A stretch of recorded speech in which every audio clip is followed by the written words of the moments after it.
Boa noite, gente. É o primeiro papo de chimarrão do ano. Infelizmente não é por um bom motivo que eu venho agora, mas a gente vai conversar.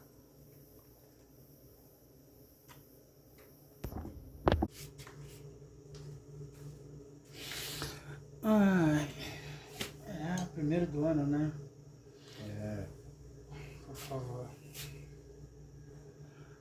Então, galera, vamos começar o ano com o primeiro papo de chimarrão num assunto que eu não queria ter que tratar.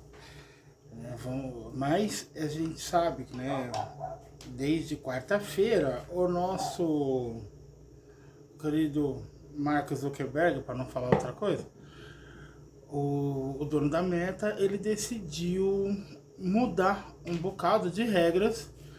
Por quê? Porque agora que o Donald Trump ganhou mais essa eleição, os Estados Unidos estão entrando numa nova era neofascista, por assim dizer. E aí, o que isso acaba com a nossa vida? A gente precisa lembrar que o Brasil passou por uma série de avanços nos últimos anos, principalmente no que trata dos direitos das pessoas LGBTs. E eu quero trazer para vocês agora uma novidade que não é legal. Parte das mudanças que ele trouxe estão inclusas ali uma quebra daquela verificação de fatos, né? Porque a gente tem aqui no Brasil o fato ou fake, é onde as redes sociais tem que estar verificando quando você posta alguma coisa, se aquilo que você está postando é algo verídico ou se é uma notícia falsa, né? Sujeito a algumas penalidades aí, né? Desde pequenas multas, desde só tirar o post do ar até pagar algumas multas, e como aconteceu com o X no final do ano agora, que ficou por 40 dias suspenso, sem funcionar. E o que isso tem a ver com a gente? Bom, além de modificar essa questão aí relacionada à verificação de fake news, também a gente tem, eu tô aqui com a nossa querida pauta para lembrar que, infelizmente, a Meta não só não vai mais verificar as fake news, como também passa a permitir novamente a associação de homossexualidade e de transexualidade com doenças, não só doenças mentais, mas com transtornos, erros e crimes, né? A gente tem que lembrar que desde 1990 já a homossexualidade já não era mais considerada uma doença, né? Durante o período pós Segunda Guerra foi considerado por muito tempo uma doença mental, um crime religioso, e a gente conseguiu vencer essa barreira frente à Organização Mundial da Saúde de desassociar a homossexualidade com doenças mentais, mas ainda existia o estigma relacionado à transexualidade, né? Isso em 2018 caiu de vez, e em 2019 a gente teve uma série de novidades positivas na lei no Brasil. Como a Organização Mundial da Saúde finalmente deixou de associar a transexualidade a doenças mentais, né, e colocou ali, depois de verificação de fatos, de apresentação de fatos clínicos, né, de médicos mostrando que isso não é uma doença, né, que a nossa existência é simplesmente uma de várias possibilidades que a natureza tem. E justamente por isso, não só a Organização Mundial da Saúde deixou de considerar uma doença, como o Brasil resolveu colocar algumas legislações para fortalecer o reconhecimento da nossa legalidade, da nossa existência enquanto uma coisa legal. E aí, a gente tem, em 2019 já foi o grande marco, vamos colocar aqui, na mudança dos direitos da população trans no Brasil. Por quê? Porque a gente teve o reconhecimento ali da retificação como sendo obrigatória em todo o território nacional. Então a pessoa, ela que sendo uma pessoa transgênero, ela pode fazer alteração de prenome e gênero em toda a documentação, incluindo lá a certidão de nascimento já desde 2019. E infelizmente, tá, meu marido aqui que estava comigo nessa época já e passou por esse momento junto comigo, né, amor? Onde, embora a lei já tivesse não só a permissão, como a obrigatoriedade de reconhecimento dessa mudança, eu tive, por exemplo, no ano de 2019, empecilhos para fazer essa mudança. Então, mesmo com toda a documentação que é necessária, porque eu creio que hoje o processo está até um pouco mais tranquilo, mas logo que foi autorizado pelo nosso judiciário essa retificação, tinha um monte de documentos que a gente tinha que reunir, incluindo uma série de certidões que a gente tinha que passar em vários cartórios para poder emitir, e algumas levavam dias para sair. Então eu passei algum período ali, mais de mês, para conseguir fazer a minha retificação, né? Porque eu não fui atrás de defensoria, eu fui fazer tudo direto com o cartório. E quando tudo estava pronto, né, eu morava em Rio do Sul e tudo certo no cartório de Rio do Sul, mas o cartório da minha cidade, lá de São Paulo, do meu bairro, onde eu fui registrada quando eu nasci, simplesmente ele enviou uma negativa, ele segurou o processo e mandou um recado para o cartório ali de Rio do Sul que ele não ia liberar sem uma ordem judicial, mesmo a lei já permitindo, a lei assegurando esse direito para mim.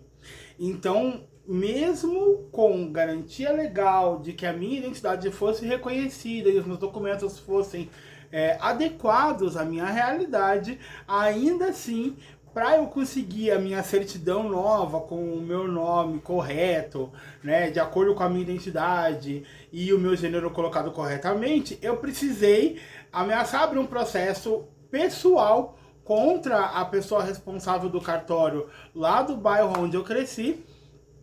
E só assim é que eu consegui que ele fizesse uma liberação. Eu liguei para lá para saber qual era o impedimento, se tinha alguma coisa faltando, porque pela lista de documentos estava tudo certo, e ainda assim ele disse que estava tudo lá, mas ele não achava certo ele deferir, né, a retificação dos meus documentos. E como eu sempre procurei me inteirar dos meus direitos, eu fui atrás, eu sabia que que não existia um suporte legal para ele negar isso, e então numa chamada né, por telefone, eu falei: olha, eu sei que isso é um direito meu, e se você não deferir, nas próximas horas eu vou abrir um processo na defensoria, não contra o cartório, mas contra você, porque eu me informei lá e estava tudo certo, era só a pessoa que não queria assinar.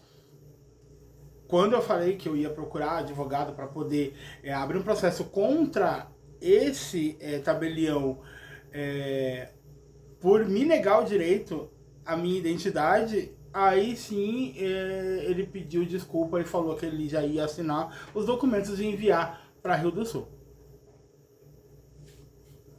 Então, quer dizer, isso que eu passei não foi uma coisa única, não foi uma coisa só minha. É uma coisa que muita garota trans, muito homem trans passou também, né?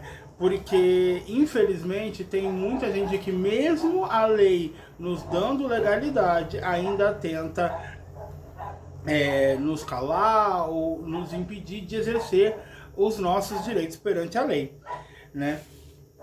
Daí, além dessa questão do reconhecimento, né, do direito de retificação e do direito de existência nosso perante a lei, que nem todo mundo segue, mas que a gente tem, né, como qualquer outro cidadão.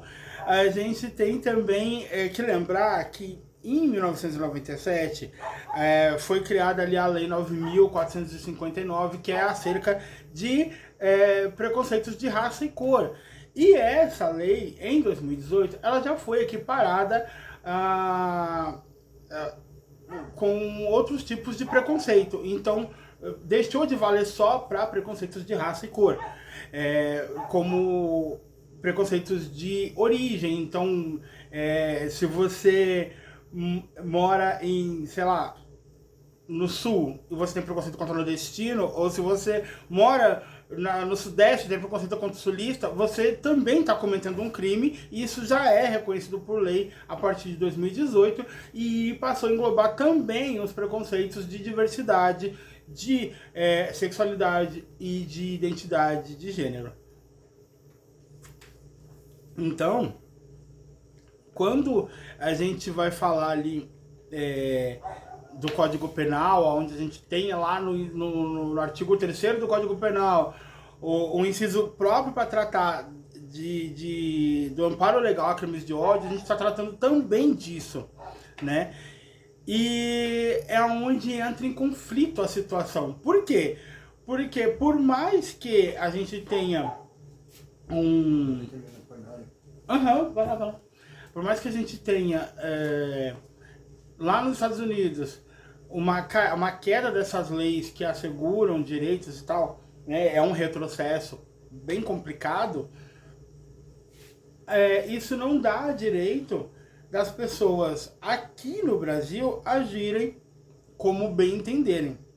Aqui ainda é crime, né? Aqui justamente por quê? Porque não existe essa equiparação como doença da nossa existência, e justamente porque em função da lei que regula questões de crimes de ódio, mesmo com justificativa religiosa ou política, você não pode atacar uma pessoa apenas pela identidade dela, né? Só que a partir de agora, em posts da Meta, e quando a gente fala da Meta, a gente está falando de Facebook, está falando de WhatsApp, a gente está falando inclusive de Instagram, porque é tudo do grupo Meta.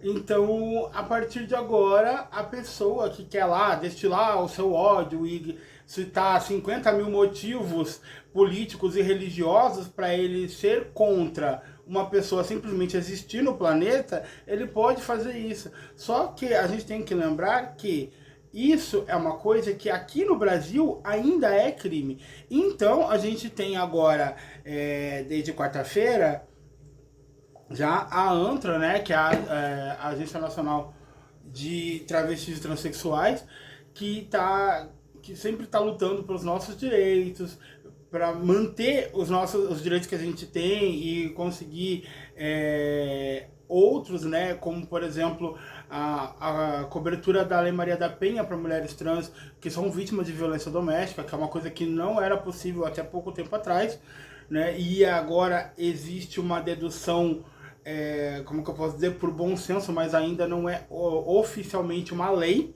né? Existe uma indicação para que isso aconteça, mas ainda não é uma lei. E a ANTRA, ela entrou com um protocolo junto ao Ministério Público contra a Meta por querer atropelar a lei federal, né? Permitindo que discursos de ódio possam ser propagados aqui no Brasil através das redes sociais da Meta. Eu não preciso dizer o quanto isso é absurdo, né? Porque todo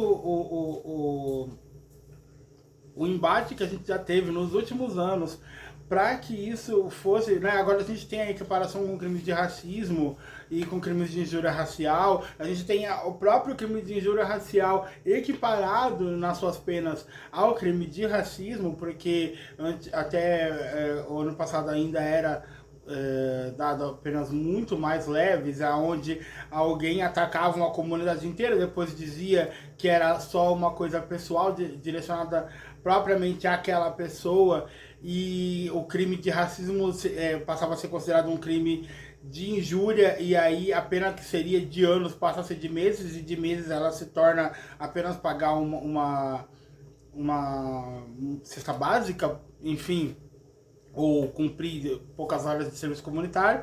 E agora a gente tem os crimes de injúria com as penas equiparadas ao crime de racismo, porque também passaram a ser considerados crimes de hediondo, né? Mas simplesmente a gente tem esse retrocesso. E eu não podia deixar de falar, principalmente agora, né? A gente está em janeiro, onde a gente termina o mês de janeiro com o dia 29, que é o dia da visibilidade trans. Eu não podia deixar de falar sobre isso, né?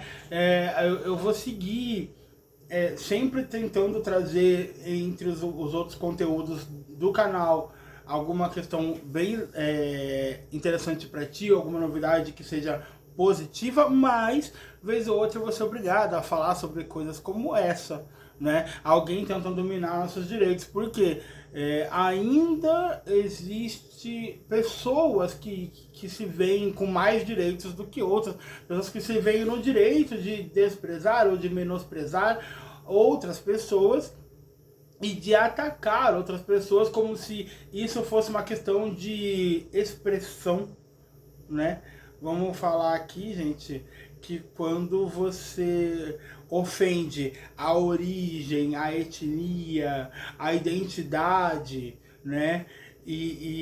Ou a sexualidade de outra pessoa, você não está dando sua opinião, você está cometendo um crime, né? Você pode achar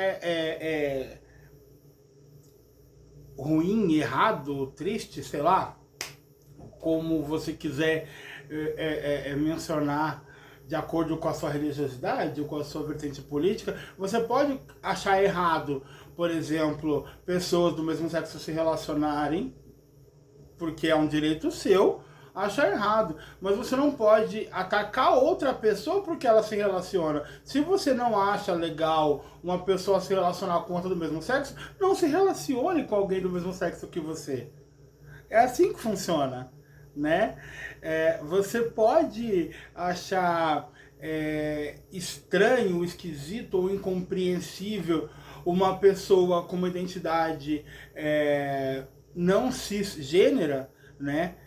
Mas é só você se portar enquanto uma pessoa cisgênera. Você não precisa atacar outra pessoa por ter uma identidade diferente. Entende aonde eu quero chegar? E essa mudança nas legislações da Meta, na conduta da Meta, traz de volta essa possibilidade de ataques massivos que a gente estava sofrendo, né? Eu falo a gente, a comunidade LGBT como um todo, e nos últimos anos, principalmente, né, a comunidade, a parte T da comunidade LGBT, né, as pessoas transexuais e travestis, a gente tem sofrido muito nos últimos anos ataques virtuais relacionados justamente a um ódio, a simples existência nossa enquanto pessoas, porque muita gente acha errado a gente estar nos mesmos meios que quaisquer outras pessoas estão e fazer coisas comuns, né? Como se o fato de nós sermos pessoas trans nos tornasse menos humanos, né? E não é assim. Antes de sermos trans, somos pessoas. Somos pessoas transgêneros, homens trans, mulheres trans, pessoas não binárias, e o direito de existência e de convivência social, ele deve ser de todos, inclusive nosso, né?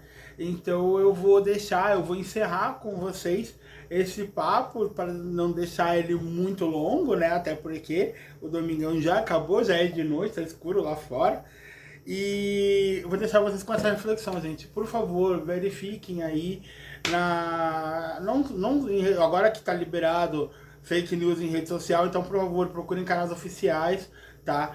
Acompanhe o Ministério Público Federal, que tem ali as novidades legais sobre esses assuntos. Acompanhe canais idôneos, né, como a ANTRA, como pessoas que estão ali buscando informação de qualidade, informação correta, porque daqui a pouco a gente vai voltar, né, a ver coisas bizarras por aí, né, relacionando com fake news bem sérias a comunidade LGBT de novo com crimes bizarros, tá bom? Esse é o papo de hoje e eu espero que você tenha clareza de pensamento para buscar nas fontes corretas e não se deixar embalar por fake news.